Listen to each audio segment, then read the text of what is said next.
हर दुख में माँ की याद आती है और सास तो जैसे दुश्मन है।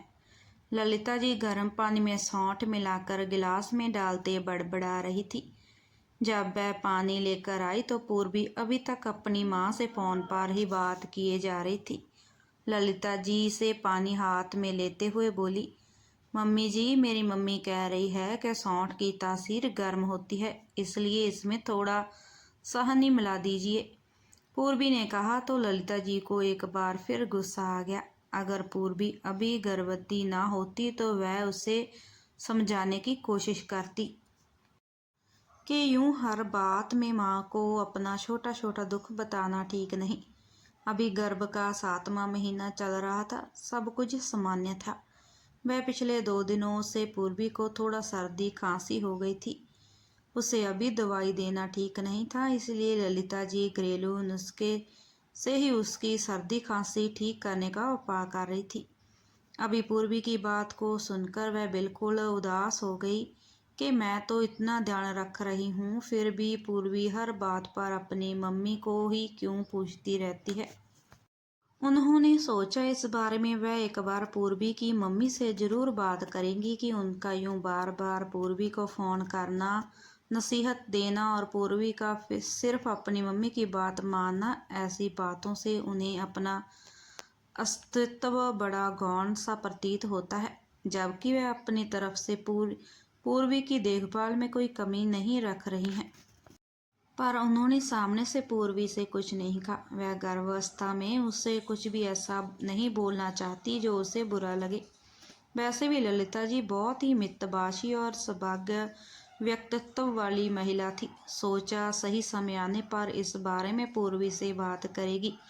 यह सोचकर वह शाम की चाय बनाने चली गई। थोड़ी ही देर में शशांक और उसके पापा आने वाले थे। अभी शाम की चाय से फारिग हुई ही थी कि पूर्वी की मम्मी कृष्णा जी आ गई। वह बेटी के लिए बहुत सारा खाने पीने का सामान लेकर आई थी। उन्होंने आते ही पूर्वी से पहले ललिता जी को गले लगाकर धन्यवाद दिया कि वह पूर्वी का ख्याल इतने अच्छे से रख रही हैं जितना वह खुद नहीं रख पाती। इससे ललिता जी के मन की मनोलता कुछ कम तो हुई, पर साथ ही में मन में एक सोच उभरी कि अगर ऐसा है तो यह खुद क्यों अपनी बेटी पूर्वी के साथ जब तक फ़ोन पर लगी रहती हैं। ललिता जी आज भी चाहकर भी नहीं कह पाई कि अगर पूर्वी का ध्यान वे अच्छे से रख रही हैं तो उनका बार बार पूर्वी की ज़िंदगी में दखलंदाजी उनको पसंद नहीं। ऐसे में तो पूर्वी कभी भी इस घर को पूरी तरह अपना नहीं पाएगी, और अगर उनको पूर्वी के ससुराल वालों पर भरोसा नहीं तो क्यों नहीं उसे डिलीवरी तक अपने पास ही रख लेती। पर सिर्फ मुस्कुराकर चुप रह गई। ललिता जी की एक आदत थी, जब उनको कोई तकलीफ होती तो वो किसी को बता नहीं पाती, तो उनका अनकहा उनकी आंखों से आंसू के रूप में निकल जाता था।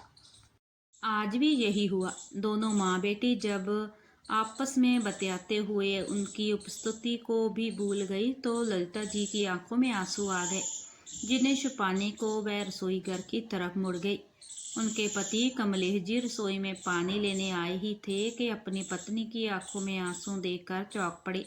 पूछा तो अपने आंसू चुप पहुंचकर वह चुपके से अपने पति के कानों में फुसफुसाकर बोली, जय जो पूर्वी अपनी हर समस्या हर दुख में अपनी माँ को याद करने लगती है, इससे इन्हें भी पूर्वी को समझाने में बड़ी प्रॉब्लम हो रही है। क्या हम इसका अच्छे से ख्याल नहीं रख रहे? जो बात बात पर कभी उसकी मम्मी का फ़ोन आ जाता है या कभी खुद अटकती हैं। कमलेश जी मुस्कुराते हुए बोले, माँ है वो। माँ और सास में कुछ तो अंतर होता है, तुम भी समझा करो। यूं अगर कृष्णा जी ने तुम्हें रोते हुए देख लिया तो क्या सोचेंगी? इस बारे में बाद में बात करेंगे। अभी बस रोना बोना छोड़कर उनके साथ बैठो, वरना समधन को बुरा लगेगा। कमलेश जी का कहना सही था। अंत वह खुद को भरसक सामान्य बनाते हुए चाय बनाने लगी। चाय के उबलते पानी के साथ उनके मन में कई विचार एक साथ उदित हो रहे थे। वह याद करने लगी वह कितनी खुश थी जब उनके लाडले बेटे शशांक की शादी थी। पूर्वी कैसे गुड़िया जैसी लग रही थी। 2 साल पहले जब लखनऊ के कॉलेज प्रोफेसर द्विवेदी जी की बेटी का रिश्ता जब उनके बेटे शशांक के लिए आया था तो उन्हें कुछ नज़दीकी रिश्तेदारों ने समझाया था कि एक ही शहर में मायका ससुराल दोनों होने से अक्सर परेशानियां हो जाती हैं। लड़कियां ससुराल को ठीक से अपना नहीं पाती।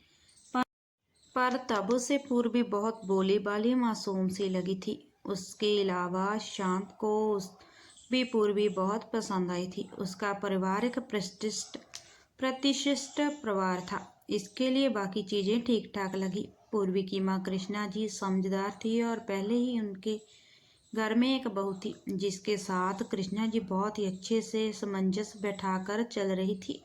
उन्हें पता था चाहे सास कितना भी प्यार करे, दुख और परेशानी में एक बेटी यह जरूर चाहती है कि उसकी माँ का हाथ उसके सर पर रहे। ललिता जी उम्र और अनुभव दोनों में कृष्णा जी से छोटी थी। अंत कृष्णा जी ने अपने अनुभव से समझ लिया कि कुछ तो है जो ललिता जी के मन में चल रहा है। ललिता जी माँ बेटी को जानबूझकर प्राइवेसी देते हुए किचन में चली गई थी। कृष्णा जी ने पूर्वी से बात करते हुए यह बात नोटिस किया, पर कृष्णा जी पूर्वी को आंखों से इशारा करते हुए खुद भी रसोई में गई और ललिता जी रो रही थी। वह भी एक बेटी की शादी कर चुकी थी। उन्होंने समझाया कि एक माँ को बेटी की चिंता सबसे ज़्यादा होती है, इसलिए हम माँ और सास दोनों को ही समझना पड़ता है। आपने देखा नहीं, मैंने जानबूझकर उसे डिलीवरी के लिए यहाँ छोड़ रखा है ताकि आप सबसे उसका रिश्ता और प्रकट हो गए। अब ललिता जी की समझ में कुछ आने लगा था कि पूर्वी धीरे धीरे उन्हें और इस घर को अपना समझने लगेगी। उन्हें अपनी समधन की समझदारी पर बहुत गर्व हुआ। अब उनका मन प्रफुल्लित था। वह समझ चुकी थी कि दुख में हर दम माँ की याद आती है और पूर्वी तो अभी गर्भावस्था के नाजुक दौर से गुजर रही है। ऐसे में उसका बार बार अपनी माँ को याद करना बिल्कुल स्वाभाविक है। ललिता जी के मन का मैल अब धुल चुका था। उन्हें अब पूर्वी और कृष्णा जी से कोई शिकायत नहीं थी। उल्टा वह कृष्णा जी की दिल से शुक्रगुजार थी जिन्होंने उन्हें कई काम की बात बताई थी। कहा तो ललिता जी सोच रही थी कि कृष्णा जी जरूर अपनी बेटी को मेरे खिलाफ भड़का रही होंगी, और कहाँ वह पूर्वी और उनके बीच भावनाओं का पुल बनाने की कोशिश कर रही थी जिससे उन दोनों में ही माँ बेटी की तरह एक अच्छा रिश्ता पनप सके। अगर आपको ये कहानी अच्छी लगी हो, लाइक शेयर और सब्सक्राइब जरूर करना और अच्छे अच्छे कमेंट करना।